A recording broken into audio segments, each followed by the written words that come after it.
We've got a Senate hearing underway at the moment. It's examining the vaccine rollout after the approval of the Pfizer jab. Let's listen in. The strategy, we have written to the Health Minister on the 21st of October, making a number of recommendations in relation to the strategy, which from our perspective are very important, and those being the boosting of support for the Australian Immunisation Register to make this effective. Even though we're all in a rush to get the vaccine out, we do need to have provisions in place right at the beginning to make sure that we know exactly where it's gone, who's got it, and exactly what the outcomes are.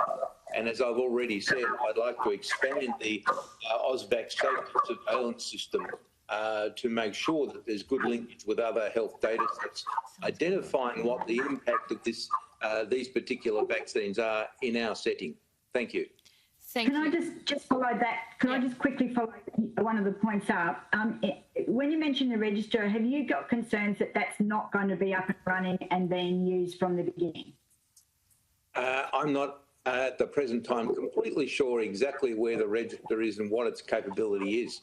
But when we look back at the previous performance of the register, it's an ideal vehicle to do exactly this. However, subscription to it has not been complete.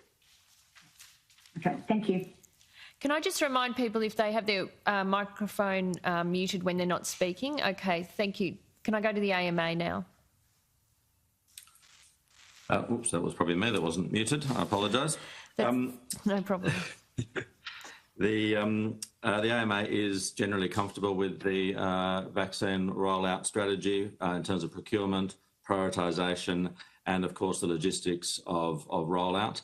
There are people who'll be disappointed in the speed of the rollout, but we do need to be realistic in terms of how much vaccine supply we're going to get and the challenges associated with storing the Pfizer vaccine at minus 60 to minus 90 degrees, which makes it not at all an ideal vaccine for community rollout. There are still issues to be worked through in terms of communication, consent processes, and some of the detail around how it's going to be rolled out in the community, and we're continuing to work with government on that. And we'd certainly agree that that upgrades to the AIR to make it more fit for purpose are needed, and I think they are actually underway as we speak.